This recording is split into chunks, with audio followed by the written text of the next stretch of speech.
Muy buenos días, amable público televidente. Gracias una vez más por acompañarnos en esta tribuna donde analizamos e informamos sobre temas jurídicos de interés para todos nosotros. Gracias a Main Corporate Group, Attorney Salón, nuestra firma de abogados, que hace posible esta nueva entrega. En esta oportunidad vamos a hablar de eutanasia y el consentimiento informado. Es un tema que yo sé que va a despertar mucho interés entre nosotros porque tiene que ver con la vida humana. Miren, la eutanasia es un término que se popularizó en el siglo XVII. Se le llamaba así a toda muerte, a toda terminación de la vida, natural o tranquila. Ya para el siglo XX, específicamente la segunda mitad del siglo XX, década 50, se le llamaba la eutanasia como toda forma de terminación de la vida, ya sea provocada o permitida. Bien, el problema se suscita de la eutanasia con el desarrollo de la tecnología en la praxis médica, en la práctica médica, con la implementación de los llamados medios extraordinarios, que no son más que aquellos medios que prolongan la vida del paciente, en aquellos pacientes terminales. Y ahí a esos pacientes les surge la inquietud, a sus familiares también, que si tienen derecho a. Tenemos derechos nosotros a que se nos prolongue la vida, tenemos derecho a terminar con la vida. Ahí entra un debate filosófico, conceptual, bioético, religioso, jurídico, médico, conflicto de intereses, porque la eutanasia no siempre presenta los mismos resultados. Es decir, no es homogénea en sus resultados, aunque el fin es el mismo. Vamos a explicar esto, amable público televidente, con dos ejemplos prácticos. El famoso enfermo o paciente terminal con cáncer terminal, que no aguanta el dolor. Le dice al médico que no tiene esperanza de vida, que termine con su vida.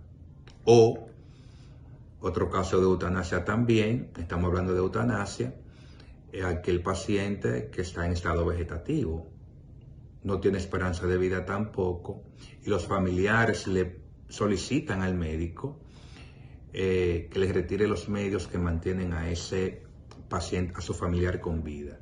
Como ustedes ven, la condición, el rasgo distintivo entre las dos prácticas de eutanasia es el consentimiento. El rasgo insoslayable o la condición insoslayable es el consentimiento. En el primer caso lo solicita el mismo paciente, en el segundo caso lo solicitan sus familiares. De ahí a que existan diferentes tipos de eutanasia, se clasifique la eutanasia. Puede haber eutanasia activa, que es cuando el médico le da una droga al paciente que no produce mayor dolor, termina con su vida. La eutanasia pasiva, que es cuando el mismo médico le retira al paciente esos medios extraordinarios que lo mantienen con vida o le retira el tratamiento que lo mantiene con vida. Está también la eutanasia voluntaria, que es cuando el paciente le solicita al médico a través de un consentimiento expreso, informado y consciente la terminación de la vida. O la eutanasia pasiva, que ya es no voluntaria. La eutanasia no voluntaria, que es cuando el paciente no tiene discernimiento sobre su porvenir, no tiene discernimiento sobre su estado físico, sobre su vida, porque está en un estado vegetativo o porque está demente. Y los familiares le piden al médico la terminación de la vida, expresan el consentimiento.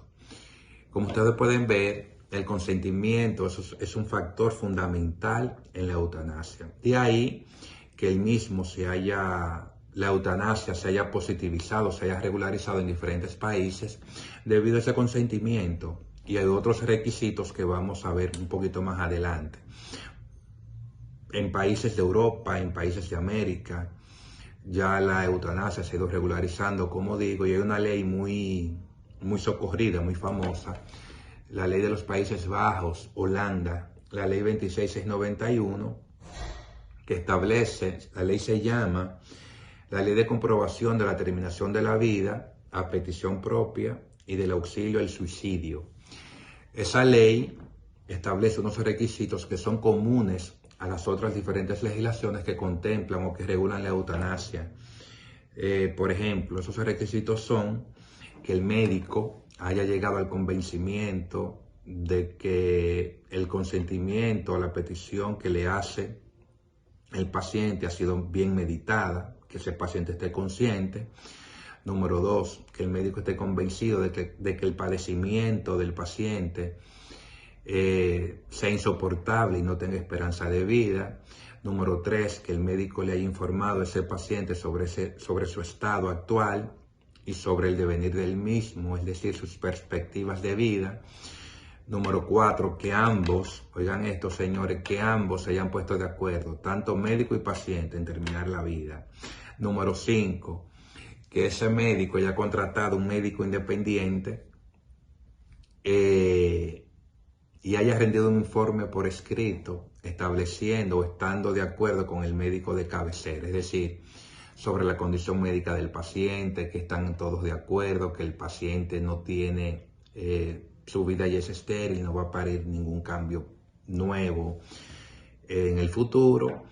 Y nada, ya por último el médico ha decidido terminar con la vida del paciente o solicitar el auxilio al suicidio, que también es otra forma, de la manera, con el criterio más profesional posible, con la mesura y la conciencia debida. Son situaciones, señores, pero es así. Eso es lo que hay, lo que se estila más o menos desde el punto de vista jurídico de las legislaciones en el ámbito de la eutanasia. Y es que, amigos televidentes, ya a partir del siglo XX se da lo que se conoce como una verdadera revolución alrededor de la figura de la eutanasia. Empiezan autores a hablar de testamentos biológicos o vitales, instrucciones previas que no son más que instrumentos jurídicos de que podría disponer un ser humano para cuando su vida se vea comprometida en algunas situaciones de salud.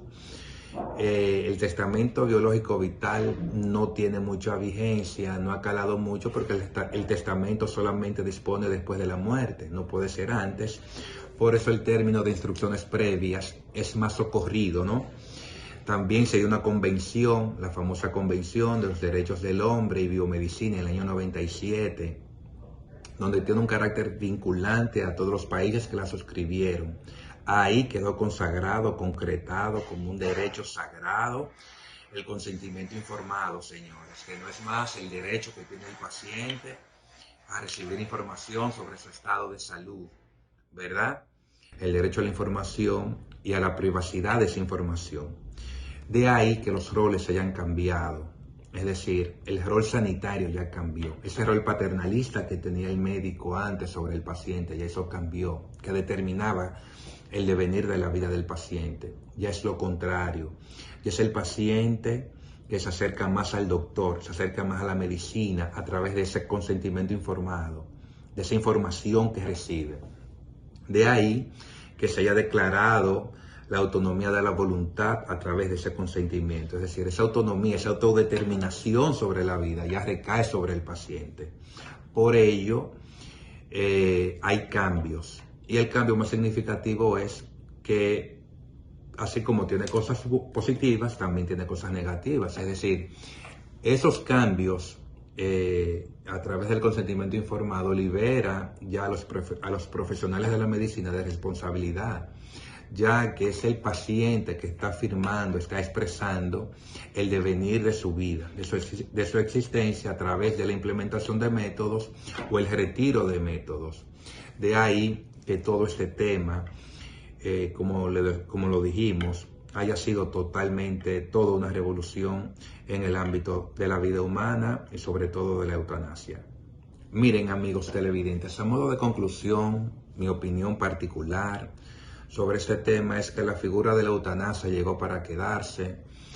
Creo que se va a proliferar cada vez más debido a esos derechos que se van a seguir tutelando cada vez más, específicamente ese consentimiento informado, el desarrollo que recae sobre el paciente, ese cambio de rol en el ámbito sanitario, esa autonomía que ha recobrado el paciente sobre su suerte, el desarrollo de esos medios extraordinarios, el desarrollo de la tecnología en la praxis médica.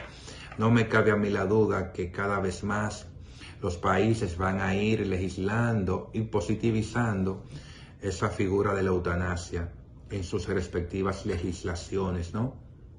Bien, creo que la clave radicaría en que los actores que en ella convergen hagan un uso responsable de ella. ¿Cuáles son esos actores? Estado, como ente regulador, paciente y médico, que son las personas que tienen una incidencia activa, así como también los familiares, en esa figura de la eutanasia. Bien, hasta aquí, amigos televidentes, gracias una vez más por acompañarnos en que es su espacio.